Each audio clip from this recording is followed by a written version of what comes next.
Hello and welcome to another Rockend Rockstar. This time we're taking you to Queanbeyan in the ACT, and I'm talking to Kylie Maxwell. By way of introduction, Kylie started her real estate career in 1992. She then moved on to own and operate a boutique agency, Maxwell and Co. Real estate in the mid-90s with her life partner, Jason. And then in July 2013, Kylie and Jason merged their business with the very successful LJ Hooker brand. And in 2016, Kylie and Jason purchased the LJ Hooker Queanbeyan brand outright. Their depth of industry knowledge, of course, stretches across property management, sales and business management, and what's proven to be a very winning combination. Kylie now leads one of the largest property management portfolios in Queanbeyan, and we'll find out a little bit more about that. And she also operates an open door policy with her clients and with me too. Thank goodness for that. G'day, Kylie. How are you? Hi, Kevin. How are you going? Lovely. Wonderful to be connected. Beautiful. I made comment about that lovely LED light behind you before we started recording. You live in a heritage home in Queanbeyan too.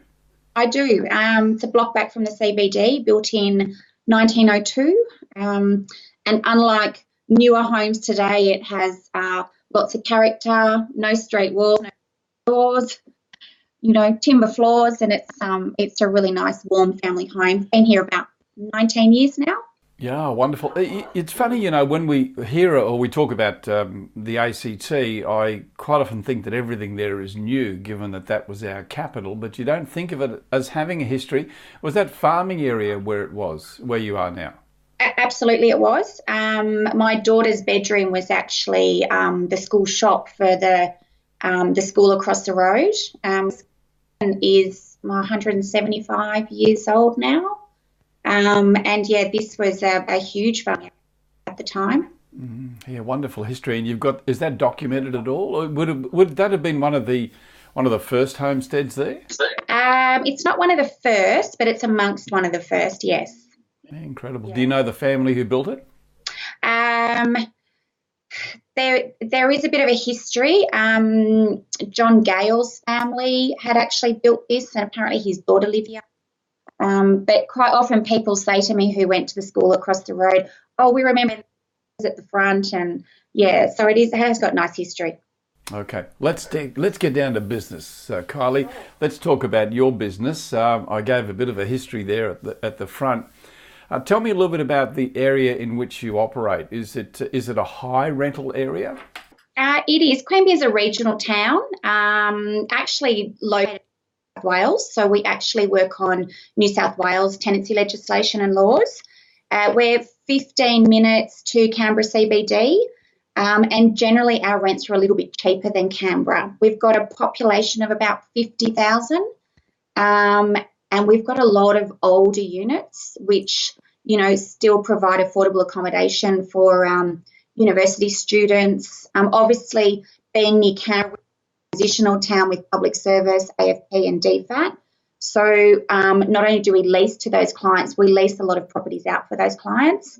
So yeah, it is actually a busy town in relation to rentals, and there is a high rental turnover here. Is there much of a difference between the ACT and the New South Wales tenancy legislation?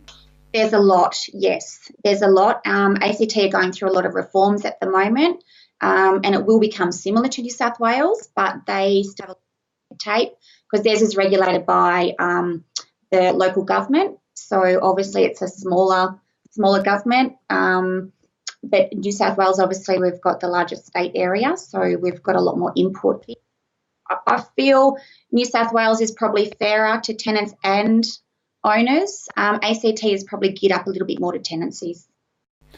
And does that cause a complication for you with people not understanding that that you may actually operate in two different environments, or do you just operate purely on New South Wales legislation? We've always made it a point of difference that we only manage properties in New South Wales, and we've always used our knowledge base around that and trained our team around that. That's our point of differences, where we do find Canberra agents that are coming into New South Wales are not as conversed in New South Wales law as they are in ACT. We would be the same if we were to go out into ACT. And if they start to bring them closer together, would you consider then starting to take on some ACT properties? Absolutely. If we wanted rapid growth in our business, we would definitely take on ACT properties. We've got clients asking us all the time properties in ACT, and we can't. I think if we said yes to that, we would probably open the door to maybe 150 rentals organically within a week.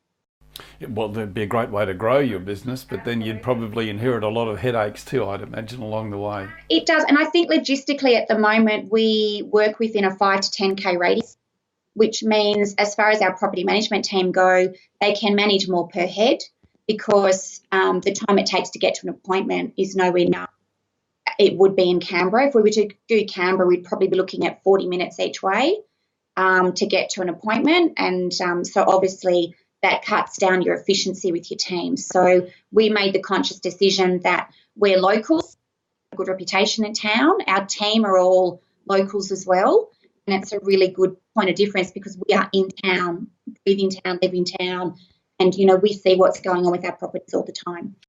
Has your rent roll grown organically or have you looked at acquisition? Only ever grown organically. Obviously, we had the merge with LJ Hooker in 2013. We were both on fairly equal playing grounds there. So at the moment we have just over 700 managements, and we're not looking to do acquisitions at the moment. We sort of pick up probably 80 to 90 managements a year organically, and obviously you lose some through sales and owners moving back in. But we've kept that figure fairly steady over the last sort of 5 to 6 years. 80 to 90 growth per year organically. Do you have to work hard to get that? Have you got someone dedicated to growth? I do have a BDM, but that's a fairly new position, and I do BDM myself as well. And I think experience in the industry shows confidence to clients as well. So we're quite, do quite well at winning business. We've got a good reputation in town, and we've got market share in town as well. So our sales department, and particularly my husband, do very well in town on the sales side. So we do get fed a lot. Sales team and our property management and sales team have a really good relationship, which I know is hard in some agencies, but we've worked really hard to make sure we are one team. And what's the balance there, Kylie, with owner-occupiers and investor stock?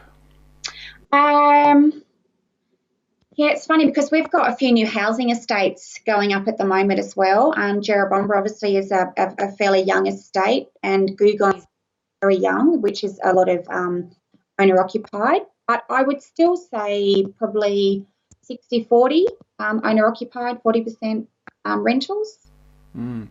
Let's talk about fees now. Do you find a lot of your owners remote, interstate, or are they local investors?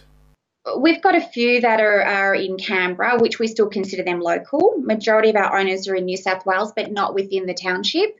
Right. We do have, Queanbeyan is a very old town in the sense there's a lot of new Australian families migrated here, West River Scheme starters. So we've got a lot of Italians, a lot of Greeks. So at the time they bought up a lot of land and they were doing a lot of unit developments. So we still have a lot of one ownership unit developments in Queanbeyan.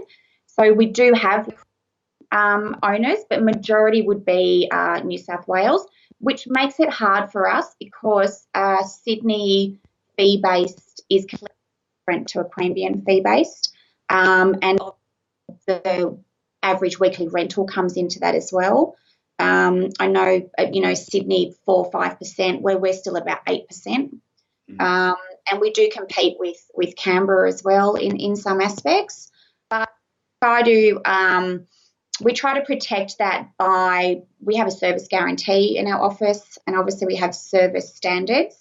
So we make sure what we're promising we deliver, and we find then word of mouth within our area and reputation goes a long way with that.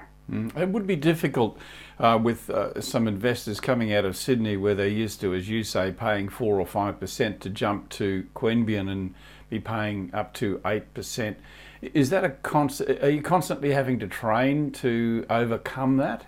100%, and it's a good education for them is to ring the other agents.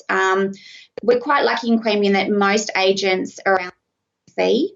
So when they do ring the other agents, they get a comparable story, so to speak. So we do, and obviously we look at the average weekly rental, where our average weekly rental might only be 400, where in Sydney, obviously, the average weekly is higher. So it's just a matter of educating. But once they ring around other agencies, they do find that that's the going rate. So we don't go below that because it's not worth it for our business. We'd rather lose the business than cut the fee. So what's ahead, Kylie, in the business? What's your growth plan? I've been growth plan is just to keep going as we are, organically. We've probably got for about another 150 properties under our current structure without employing any more PMs. And that's mainly due to us introducing tech for efficiencies. We're a slow adopter of tech in our office. I'd like to sit back and watch what's going on. I haven't just looked at everything, silver and shiny and going, I'll have it all. We've sort of waited. And because what we were doing in our office worked, and I think that's because of the small radius in which we work. We've always been quite efficient. Always built our rent roll on processes and procedures. And I think it's really important as a leader that we ensure that ship keeps sailing in the same direction. So our team do everything the same.